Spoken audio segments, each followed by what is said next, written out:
Hari ini saya menyampaikan firman Tuhan karena berdasarkan sebenarnya ide-ide khotbah ini berdasarkan dari banyaknya permohonan doa yang masuk, yang saya ketahui dan saya mulai coba dan saya mulai menyimpulkan ya dari awal tadi pagi karena banyak jemaat yang hari-hari ini juga mengalami kekhawatiran. Jadi tadi pagi saya menyampaikan soal bagaimana mengolah rasa khawatir itu. Rupanya rasa khawatir itu adalah hal yang normal. Semua orang pernah mengalaminya. Tetapi kita harus bisa mengolahnya. Kekhawatiran kita tidak boleh melebihi kepercayaan kita kepada Tuhan. Nah itu yang akan menolong kita. Lalu kebaktian siang tadi saya bicara soal bagaimana kemenangan itu bisa diraih ketika orang tidak boleh merasa sendiri. Ya bersama dengan suami karena konteks keluarga, suami istri. Kita itu sanggup mengalami kemenangan dengan cara Tuhan. Ya lewat bahwa tiap pasangan tidak boleh sendiri. Kehadiran pasangannya itu penting. Karena begitu orang merasa dihargai, dicintai, maka seluruh potensi tergali dalam hidupnya. Ketika orang diharapkan, maka orang ini punya semangat. Sekalipun dalam terpuruk sekalipun ketika pasangannya mendukung. Saya percaya juga orang ini akan mengalami sebuah penerobosan di dalam semangat hidupnya. Nah lalu yang ketiga yang sore ini ada banyak pertanyaan juga. Pak misalnya ini yang saya mau sampaikan buat Anda. Pak saya ini sudah berdoa lama sekali. Tapi kok saya belum dijawab ya Pak. Saya itu kepingin sama saya disebut oleh Pastor Philip di saat teduhnya. Tak tunggu-tunggu saudara siapa gitu lagi ngalami dan tepat gitu. Saya kepingin saya doa begitu. Kok saya belum dijawab-jawab ya. Dan itu bukan sedikit cukup banyak. Bagaimana mereka bertanya. Pak bagaimana saya ini sudah sekian lama. Kok seolah-olah doa saya kok belum didengar. Saya mengerti menunggu itu waktu yang tidak enak. Tapi di tengah-tengah seperti itu saya bilang buat bapak atau ibu atau keluarga saudara, saya bilang begini, waktu Tuhan itu bukan waktu kita. Yang kamu jaga hari ini fokusnya bukan lagi lihat pada persoalanmu. Fokuslah kepada keadaan rohanimu, bagaimana kita bertumbuh. Saya percaya nanti di tengah-tengah pertumbuhanmu, kamu itu bisa tenang. Sekalipun persoalan belum selesai, ada waktunya nanti. Dan satu ini, memilihlah untuk tetap percaya kepada Tuhan. Tidak boleh mengalami sebuah kekeringan rohani. Tidak boleh mengalami sebuah kelelahan rohani. Terus menanti waktunya Tuhan. Dan saya percaya Tuhan itu tidak akan pernah meninggalkan kita. Katakan amin. Ada waktu-waktu di mana Anda akan melihat sebuah waktu yang namanya waktu Kairos.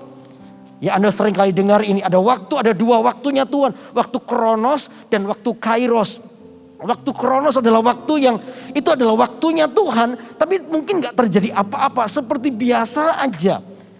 Seperti biasa seolah-olah kita doa pun kayaknya belum didengar atau tidak didengar. Sepertinya begitu. Tapi itu ada di waktunya Tuhan. Tuhan tuh melihat hidup kita. Makanya di waktu Kronos itu Anda menaburlah dengan kesetiaan. Anda terus berbuat baik. Anda terus melakukan kebenaran dalam hidupmu. Nah di dalam waktu itu Tuhan akan mengakhiri dengan waktu yang namanya waktu Kairos. Waktu yang dimana tiba-tiba kita melihat mujizat Allah terjadi dalam hidup kita. Tanpa kita mungkin sadari tiba-tiba datang mujizat Tuhan dalam hidup kita. Nah dua waktu ini bekerja dalam hidup kita. Nah apa yang harus kita lakukan? Coba buka Alkitab kita. Mazmur 27 ayat 1. Mazmur 27 ayat 1.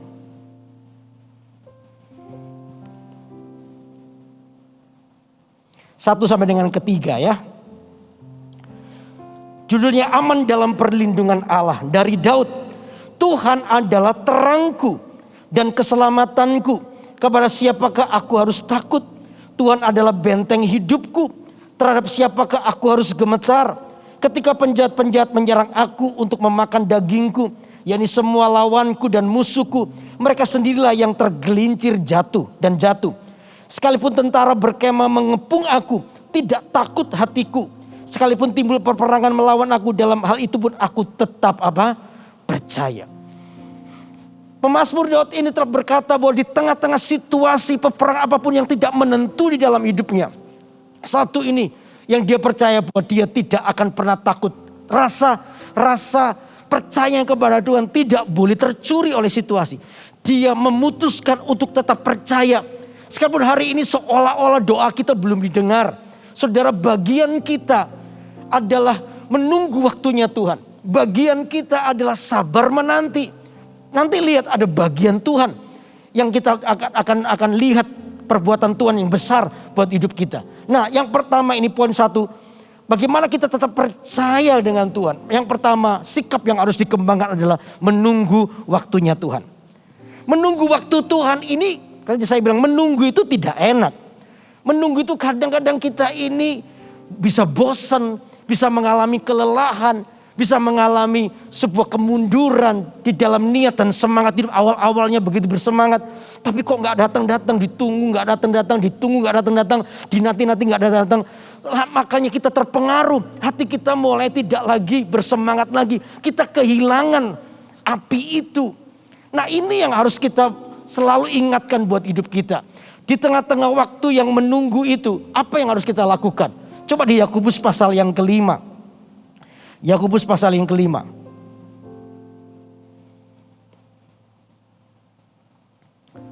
Yakobus pasal yang kelima ayat yang ke-7. Anda sudah hafal ini ya. Yakobus pasal kelima ayat yang ke-7. Ya.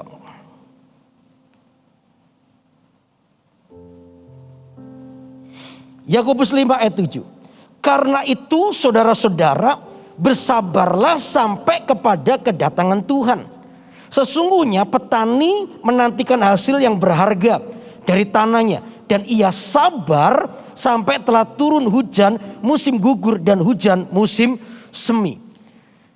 Dikatakan begini, karena itu saudara-saudara bersabarlah sampai kepada kedatangan Tuhan. Sesungguhnya petani yang diberi contoh untuk kita ini bersabar itu petani. Bersabar dalam banyak hal. Pertolongan Tuhan buat hidup kita. Yang diberi contoh itu petani. Petani sabarnya petani itu beda. Petani itu bukan menyerah begitu, ya sudahlah mati ya sudah. Bukan begitu saudara.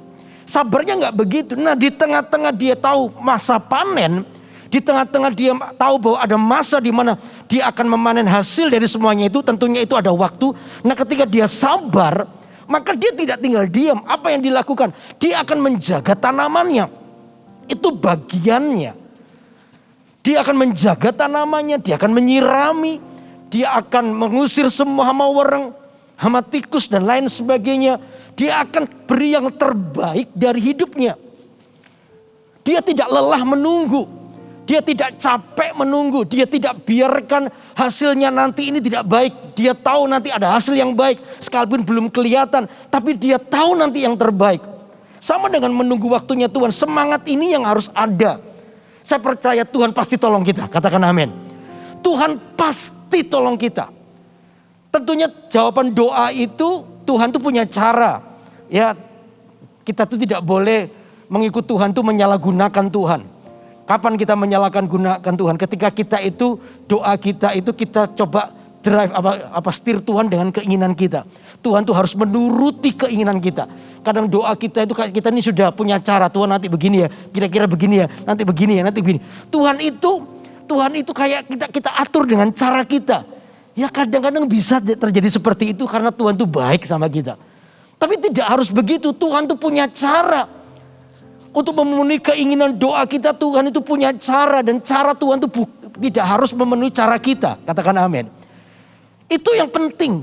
Karena itu yang membuat kita ini tetap kuat. Kita tahu bahwa di atas semua keinginanku, di atas semua kehendakku, itu ada kehendak Tuhan yang absolut, yang tidak bisa dibantah. Kita harus tahu itu.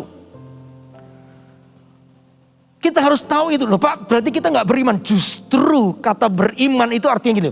Kita ini setuju dengan apa yang Tuhan yang lakukan dalam hidup kita, itu beriman. Kalau kita menentang Tuhan, lalu ketika Tuhan lakukan A, lalu kita mencoba B, lalu dengan ketika keinginan kita nggak dipenuhi, kalau kita marah, kita kecewa dengan Tuhan, ngancam Tuhan, meninggalkan Tuhan, itu namanya, kalau orang Madura bilang sakarbi dibi itu namanya, tahu saudara? Sakarapnya sendiri itu namanya. Nggak bisa begitu. Kita ini adalah orang-orang yang harus belajar menunggu, memberi yang terbaik dari diri kita. Keputusan tetap dari Tuhan. Dan Tuhan itu punya waktu. Saya percaya kalau ini yang kita bangun, Anda tidak akan pernah merasa capek. Apalagi dasar pikiran kita. Kita berkata, Tuhan pasti tolong saya. Gak tahu caranya bagaimana, Tuhan pasti tolong saya. Sekarang ini belum waktunya, saya sabar saja. Sabar saja. Saya menunggu waktunya Tuhan. Tadi pagi saya sampaikan, kadang-kadang Tuhan itu, ini kebaikan Tuhan. Persoalan inti kita ini belum ditolong. Tapi Tuhan kayak buat mujizat kecil di sekitar kita itu loh. Untuk memberitahukan bahwa Tuhan itu setia. Tuhan itu berada di sisi kita. Betul gak? Satu hari saya pernah ketika di Manado yang lalu, tiba-tiba semua tempat-tempat perintisan gereja kita mengalami sebuah masalah. Ya, masalahnya beda-beda tetapi waktunya sama. Saya waktu itu jadi gembala regional di Sulawesi. Ya, saya dipanggil oleh satu, dulu namanya itu hukum tua di sana ya. Itu kayak apa ya? Itu kayak kelurahan begitu. Ya, itu ada orang-orang para petora tua-tua karena gereja kita waktu itu dianggap sesat. Ya, dianggap sesat.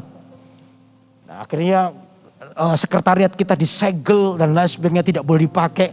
Lalu saya dipanggil. Belum lagi beberapa tempat juga, di beberapa kota kecil di daerah Sulawesi begitu, Sulawesi Utara itu mengalami masalah dan lain sebagainya. Waduh, saya harus bertemu dengan orang. Jujur saya takut, saudara. Waduh, gimana ini ya? Ketemu nanti jawab apa ya, ngomongnya apa gitu ya. Nah, di tengah-tengah situasi kayak begitu saya lagi berdoa, Tuhan kasih saya ini janjian besok saya harus ketemu. Oke, saya lagi berdoa, tiba-tiba malam itu anak saya datang kepada saya. Ini anak saya masih kelas 1 atau kelas 2 SD waktu itu. Pak, besok kayak ini ujian matematika. Kayak ini gak ngerti Papa ajarin ya. Aduh, iya ada. Anak saya ini matematikanya gak terlalu bagus. Ya, jadi paling maaf ya, ini maafin dulu. Ya, nilainya itu paling tinggi 5 saudara. Lainnya itu di bawah semua. Jadi saya ajarin ini gini bisa ngerti nggak? Anak saya gini loh kan, ngerti nggak? Gitu, aduh ngerti pak gak? Ini gini ngerti pak?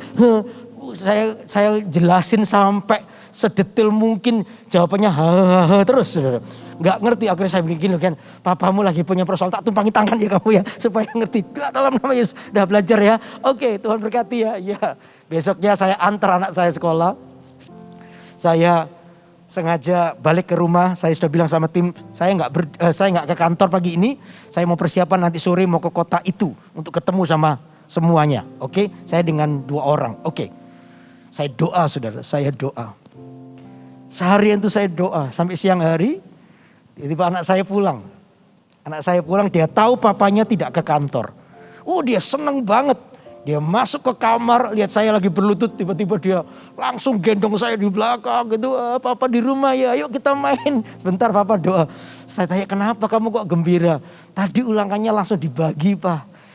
Dek hati saya. Ini kalau dia dapat 2 atau 5 itu kayak habis jatuh ketiban tangga. Ya di atas tangga itu ada Pak Sam 3 gitu. Waduh ini berat buat saya. Ya Pak saya begitu pak, dek gitu saya, waduh berapa nilainya ya. Waktu dibagi itu diberitahu, saya di kertasnya dikasih begitu, saya lihat, waduh saudara. Baru kali itu seumur hidupnya anak saya nilainya dapat 100 saudara. Saya waktu lihat anak saya, waduh pinter kamu, iya dapat 100 Pak. Kamu kok bisa nggak tahu, jawabannya gampang semua. Oh iya. Tahu nggak, waktu saya itu bukan masalah nilainya, ya saya tahu sih. Tapi tiba-tiba hati saya itu kayak dihibur gitu loh. Ngerti saudara? Hati saya itu kayak dihibur di masa-masa penantian. Saya ini masih berhadapan sama orang, belum selesai masalah ini. Oh Tuhan belum lalukan, saya ditelepon gak jadi Pak, orangnya sudah bertobat gitu kan lebih enak, betul gak? Ya gak usah kata ketemu nih orangnya sudah bertobat, gak gitu, nunggu-nunggu begitu. Nah di tengah-tengah situasi yang seperti yang tidak pasti kayak begini, saya takut dalam kondisi karena harus ketemu dengan banyak orang. Wah nanti gak tahu apa yang terjadi di sana juga saya gak bisa bayangin. Saya pasti diadili oleh orang-orang satu desa itu. Wah bagaimana saya juga gak tahu. Tapi waktu saya lihat ulangan anak saya dapat 100, tiba-tiba ada sebuah penghiburan di hati saya. Kayak Tuhan tuh ngomong, Yudi, aku besertamu. Gak usah takut menghadapi apapun. Ini belum pokok dari persoalan. Tapi saya bisa melihat bagaimana Tuhan tuh menghibur. Ketika kita melakukan bagian kita, saya tahu Tuhan melakukan bagian dengan setia. Katakan amin. Tunggulah waktu Tuhan. Memang menunggu itu tidak enak. Menunggu itu pekerjaan yang paling gak enak. Kita bisa boring, kita bisa bosan, kita bisa capek, kita bisa lelah. Tapi kalau kita hari ini adalah orang yang memutuskan, aku tetap percaya kepada Tuhan. Di tengah situasi aku percaya Tuhan itu akan ada bersama denganku. Saudara akan melihat nanti kita itu akan menjadi peka dengan sebuah penghiburan demi penghiburan yang kecil-kecil. Yang mungkin Anda tidak pernah sangka, tiba-tiba kayak Tuhan itu lakukan mujizat. Dan itu adalah sebuah sinyal Tuhan memberitahukan kepada Anda bahwa aku menyertaimu. Katakan amin. Halo amin. Makanya sore itu saya dengan berani, dengan iman, aku tahu Tuhan kau menyertai. Ya, saya pergi ke kota itu. Sampai di kota itu orang sudah kumpul di balai desa begitu ramai sekali. Saya tiba-tiba tenang begitu. Orang pada ngeliatin saya, pikiran saya nggak apa-apa, ini mobil, mungkin mobil yang jadi sasaran sudah nggak apa-apa lah. Yang penting yang kita ini aman ya. Kita bertiga, saya masuk di situ. Wah, begitu saya duduk di situ saya dicaci maki. Dicaci maki. Tapi sebelumnya saya waktu telepon sempat Pastor Philip, saya telepon Pastor Philip bilang tetap kuat, ayo maju malamnya.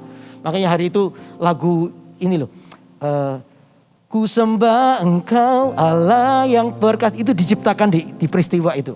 Waktu saya berlutut itu dalam semua kondisi saya bilang ku sembah engkau Allah yang perkasa, ku sanjung tinggi namamu di hidupku Tuhan, tiada yang lain. Hanya kau satu di hatiku. Sepanjang perjalanan saya nyanyi lagu itu terus. Ku sembah, saya nyanyi terus. Sampai akhirnya ketemu. Masuk di kota itu orang pada penuh semua. Dan ketika orang lihat bahwa ini orang pendeta yang disebut Gereja Sesat. Mereka mulai teriakin saya sesat lah, macam-macam. Saya duduk di situ. Ya bersama dengan tim 3 orang. Saya dicerca macam-macam. Dimaki-maki dan sebagainya. Lalu ketika saya diberi kesempatan untuk bicara oleh lurahnya, saya bilang begini, saya sebelumnya minta maaf, saya ini gembala masih muda, kurang pengalaman, mungkin saya melakukan kesalahan, saya mohon saya diajari, kira-kira itu saya salah di area apa, dan kalau memang itu adalah sebuah kesalahan saya mau berubah, kira-kira apa, lalu ditanyain. Oke, bapak-bapak yang bilang sesat-sesat tadi, kira-kira pendeta Yudi salahnya apa? Di mana sesatnya? Tidak ada yang ngomong. Tiba-tiba satu yang bicara. Dia gini, bapak sesat karena kebaktian itu di kursi. Kenapa bapak ibadah duduk di tikar? Waktu itu gitu, saudara. Waktu itu kita ini lagi training doa. Yang ngajar itu Kiolan sebenarnya. Yang salah bukan saya, sebenarnya Kiolan yang salah. Dia lagi training doa. Tiba-tiba gitu, memang diprovokator. Waktu saya ditanya begitu, saya sampai speechless, nggak bisa jawab, saudara. Ini Kristen sejak kapan ini? Pertanyaannya kok gini gitu loh. Wah, itu lurahnya ngerti. Saya nggak jawab apa-apa, lurahnya yang marah, saudara. Orang itu dimarahin sama lurah. Cuma itu, ada lagi nggak? Nggak ada lagi. Sudah bubar. Udah ini provokator. Kalian diwongok semua bubar. Saya cuma diam. Akhirnya semua bubar satu persatu. Pak lurahnya akhirnya jelasin semuanya. Akhirnya semua damai pulang-pulang begitu. Saya setelah itu pamit sama lurah, ya sudah Pak Yudi tenang aja, pulang aja ya. Saya pulang di mobil. Saya bilang gini, walah cuman begini ternyata. Apa yang kamu takutkan belum tentu itu yang terjadi. Halo amin. Apa yang kita bayangin lalu kita ngalami ini, nanti ngalami ini. Siapa bilang belum tentu, saudara. Alam itu sanggup meluputkan hidupmu pada waktunya. Amin. Jangan berasumsi dulu hidupku hancur. Oh belum tentu. Siapa bilang. Tuhan tuh sanggup yang mengubah dari 1% menjadi 100%. Lihat ini aku gak punya apa-apa. Ini aku gak bisa apa-apa. Siapa bilang. Tuhan sanggup mengubahnya. Makanya saya pulang saya bilang Tuhan thank you. Ternyata cuman begini. Ini hatiku ampuni aku yang kurang percaya. Aku ini takut Tuhan ampuni saya. Ternyata gak ada apa-apa. Tuhan tuh lihat, Tuhan kayak membalikkan tangan begini gak ada apa-apa. Karena itu tunggu waktunya Tuhan. Jangan capek. Kalau Anda lelah itu kepercayaan kita berubah. Kepercayaan kita berpindah kepada yang lain. Nah itu lebih mengerikan. Karena kita mulai capek lalu kita mulai melihat sesuatu. Contoh di Alkitab ya. Contoh coba 2 Tawarikh. Kok 2 Tawarikh? Bentar saya lihat dulu. 1 Raja-Raja pasal 18 coba. 1 Raja-Raja pasal 18 ayat 21 dan 22.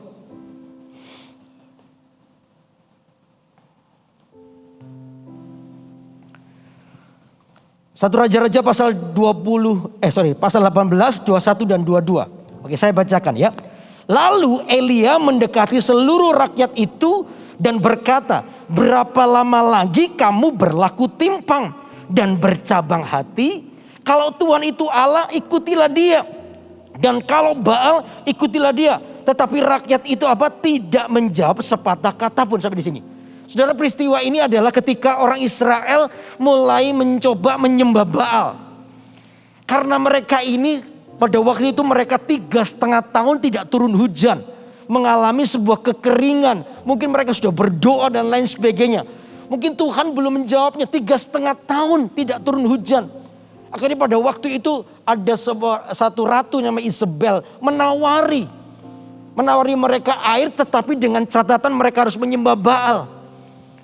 Hati mereka bercabang, mereka tahu mereka percaya kepada Tuhan, tapi satu sisi Tuhan kok kelihatannya gak tolong mereka. Mereka ini dalam kebutuhan yaitu air. Mereka minta air, seolah-olah Tuhan itu gak mendengar doa mereka. Kata Alkitab mereka mulai bercabang hatinya. Di dalam waktu menunggu itu mereka gak sabar, hatinya tiba-tiba bercabang. Dia lihat ini tawaran yang instan, tanpa proses iman macam-macam. Seolah-olah begitu cepat. Nah, untuk itulah akhirnya Tuhan suruh Elia untuk datang dan menegur orang Israel. Dikatakan ini, lalu Elia mendekati seluruh rakyat itu dan berkata, berapa lama lagi kamu berlaku timpang dan bercabang hati? Kalau Tuhan itu Allah, ikutilah dia. Dan kalau Baal, ikutilah dia. Tetapi rakyat itu tidak menjawabnya sepatah kata pun. Kelihatan sekali orang Israel begitu ragu-ragu, begitu bimbang hatinya. Harusnya kalau dia yakin ketika doanya belum dijawab, Israel pun dengan tegas berkata, Pak, kita tetap percaya sama Tuhan, tenang. Udah, kita tidak akan mengikuti yang lain. Kita memang dalam kebutuhan, tapi kita tetap percaya sama Tuhan. Tuhan pasti tolong kita. Hari ini mungkin belum terlihat, tapi nanti sebentar lagi kita akan melihat pertolongan Tuhan. Seharusnya Israel ngomong begitu, tapi Israel diam. Tidak menjawab sepatah kata pun. Ya, disitulah kelihatan sekali Israel mengalami keraguan. Dia lelah menunggu. Dia lelah di ruang tunggunya Tuhan. Di ruang yang seharusnya dia belajar bagaimana bersabar, bagaimana mengenal Tuhan. Bukan karena kata orang, tapi mengalami secara pribadi. Orang Israel menolaknya. Israel mulai mengalami sebuah masa-masa yang mengerikan di dalam iman kehidupan mereka. Nah, kadangkala ini yang terjadi. Saudara, menunggu itu saya ngerti waktu yang tidak enak. Tapi percaya di waktu yang menunggu itu kita itu belajar banyak tentang Tuhan di hidup kita. Di waktu menunggu itu kita bisa terus belajar untuk memberi yang terbaik dari hidup kita. Masa-masa yang paling susah. Di Manado yang lalu saya ini ketemu dengan seorang ibu-ibu. Ibu-ibu ini seorang janda karena suaminya meninggal.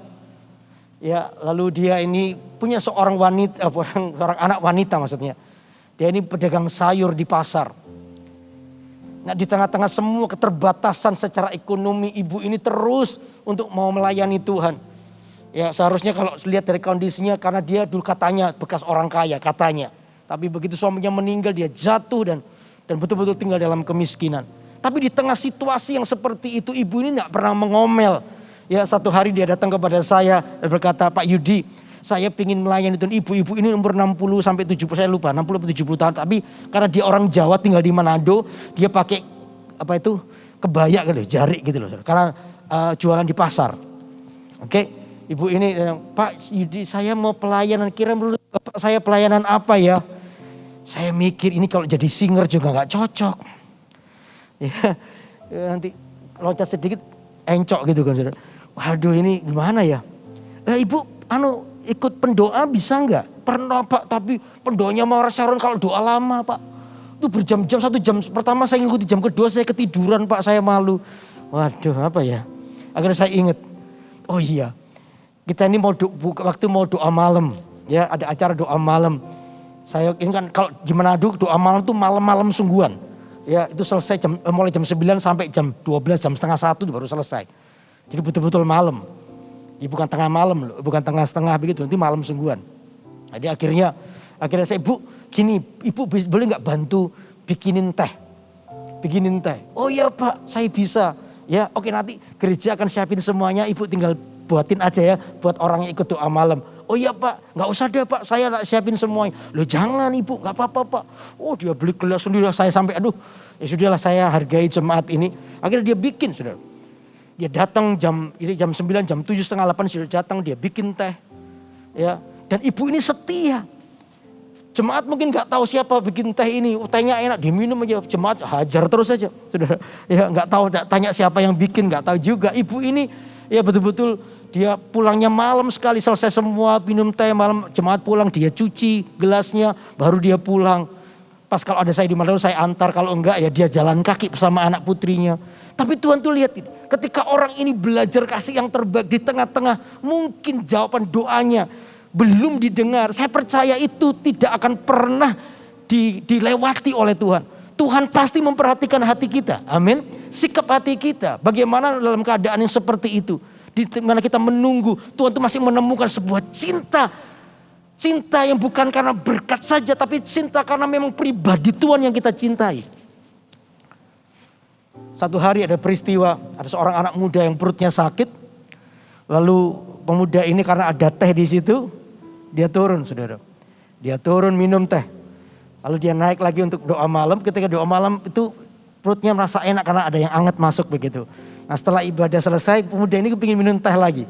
Nah begitu minum teh melihat anak gadis daripada ibu itu. Lalu mungkin anak muda ini jatuh cinta, saudara. Lalu dia dekati saya, "Ko, itu siapa ya, Ko?" "Oh itu ini." "Kenapa?" "Itu anaknya ibu itu." "Oh iya, kenapa?" "Kamu jatuh cinta." "Kelihatannya aku jatuh cinta." "Oh kelihatannya." Akhirnya udah proses dikenalin deket-deket, akhirnya jadian sungguhan, saudara. Jadian sungguhan, senang juga, ibu ini senang. Saya bilang sama anak itu, "Coba kamu bilang sama papamu." Karena maaf bukan masalah soal karena ini orang punya juga gitu loh di Manado. Jadi coba kamu mau pacaran dengan kira-kira orang tamu setuju nggak? Orang tuanya telepon saya, "Gimana Pak Yudi orang itu?" "Ya baik dia rohani dan luar biasa." "Oke Pak, kalau gitu saya setuju." "Oke, ya akhirnya jadian, saudara. Jadian, senang pacar, akhirnya mereka menikah. Saya berkati dia. Dah selesai itu, 1 minggu setelah itu ibu ini datang kepada saya, "Pak Yudi, saya mohon maaf ya Pak." "Loh kenapa? Boleh enggak nanti 2 hari Jumat saya enggak bisa bikin teh Pak." "Oh enggak apa-apa, tenang, saya bisa bikin teh sendiri." "Kenapa?" "Saya mau pergi Pak." Ya. Saya pikir mau liburan, ya sudah liburan. Ini sudah tahunan nggak pernah liburan aja nggak apa-apa ya, pergilah. Paling saya pikir ini karena saya tahu situasinya paling kebun binatang mana, sana kebun binatang mana gitu loh. Saya pikir begitu. Saya iseng-iseng tanya, "Mau kemana Bu?" Dia malu-malu diam, "Saya mau ke Inggris Pak." "Iya ke Inggris." Saya bilang, "Loh kok ke Inggris? Serius ke Inggris?" "Iya Pak ke Inggris." Saya ini bukan mau meremehkan, cuma kaget gitu loh. "Loh Inggris, sungguhan Inggris?" "Iya Pak, anak saya bulan madu ke Eropa, saya ke Inggris, ke Belanda, ke Belgia, ke Perancis. Saya diajak Pak, boleh ya Pak?" "Ya boleh, gak apa-apa, itu anakmu bukan uang saya, tenang boleh saya.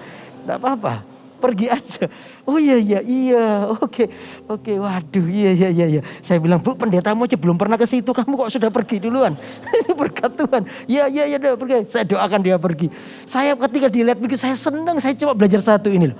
Orang setia menunggu waktunya Tuhan tidak akan pernah dipermalukan. Halo amin. Beri tepuk tangan dulu buat Allah yang besar. Karena itu sabar. Ayo sabarnya katakan seperti petani menanti yang memberi yang terbaik buat Tuhan. Halo amin. Terus memberi yang terbaik. Nah memberi yang terbaik itu apa? Ini poin yang kedua. Apa yang kita lakukan saudara? Tetap memberi yang terbaik. Di tengah-tengah penantian itu menunggu, beri yang terbaik buat Tuhan. Ada bagian di mana Anda lakukan. Coba ayat yang di 1 Raja-Raja tadi ya, pasal 18 ayat 34.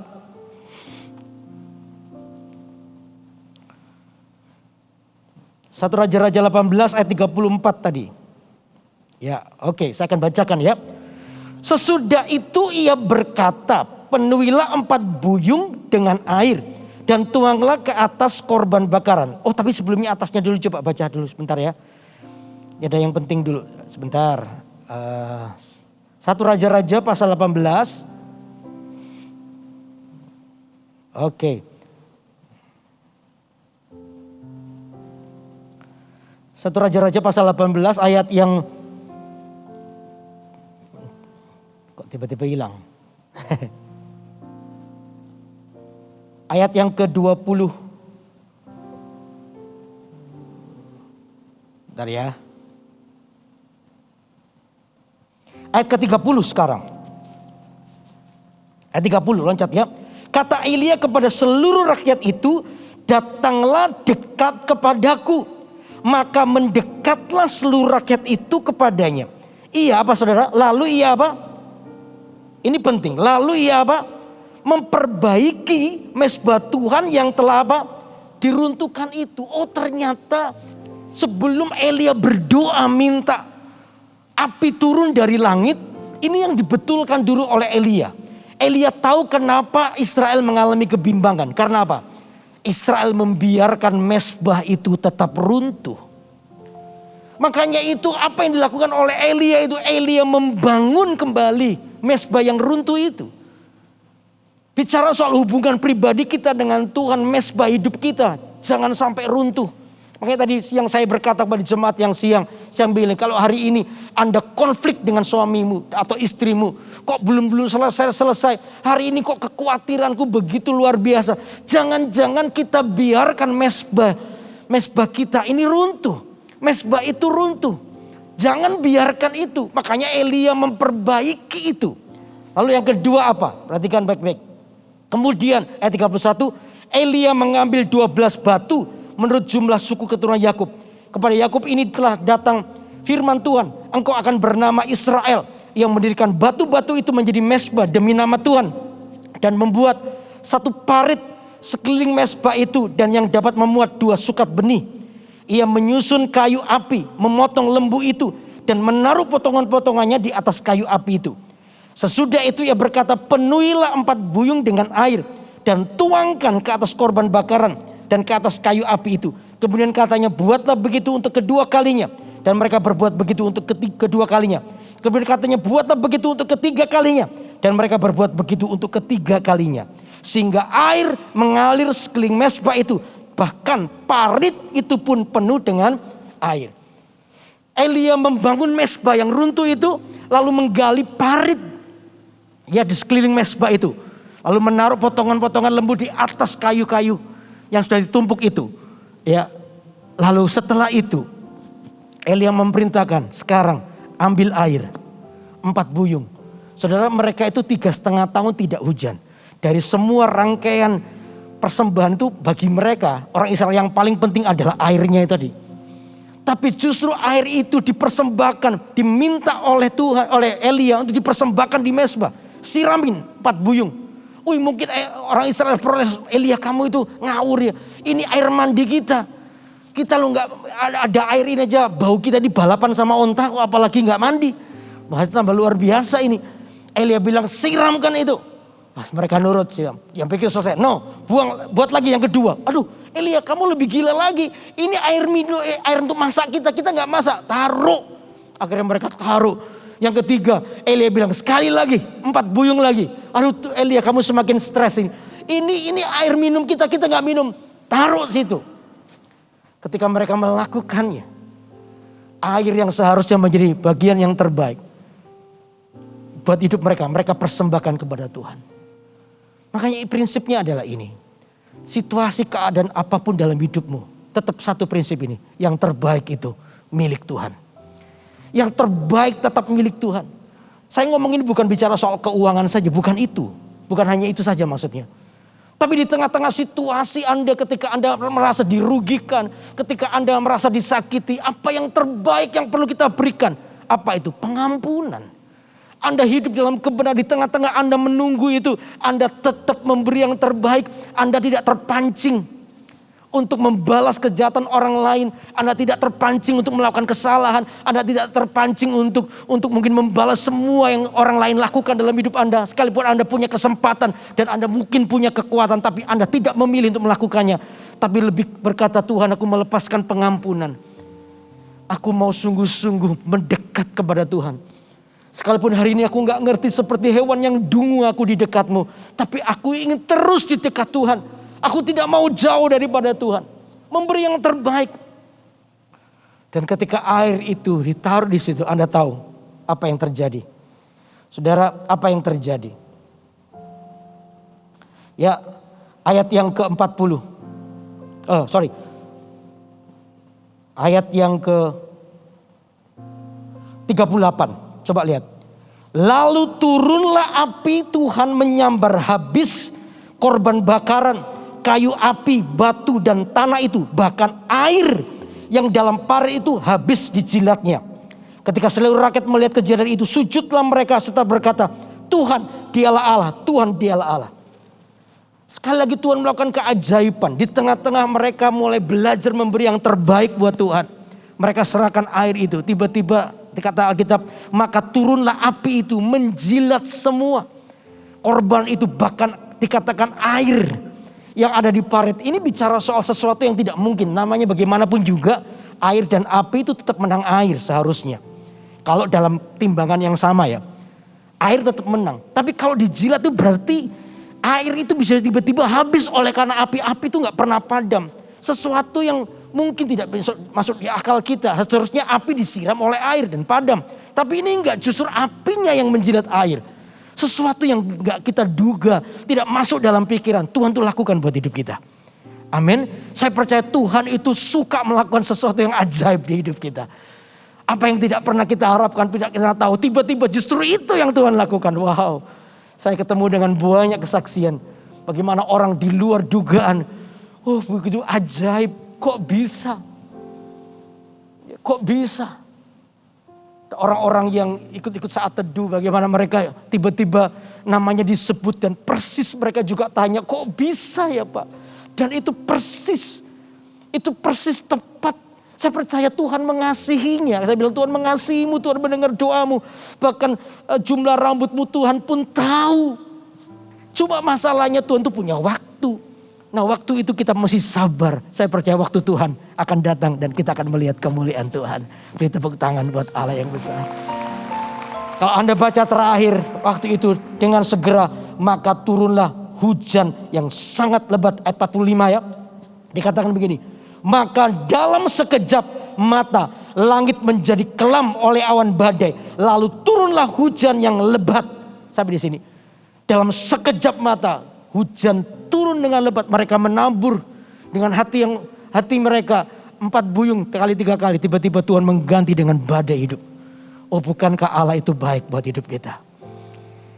Bukan masalah mujizat. Saya percaya Tuhan berikan mujizat. Tapi hari ini sikap hati kita, kasih yang terbaik buat Tuhan. Menunggulah dalam waktunya Tuhan. Saya percaya Anda akan bertumbuh mengalami sebuah pengalaman pribadi. Dan itu yang membuat Anda mengenal Tuhan dan tidak akan tergoncangkan.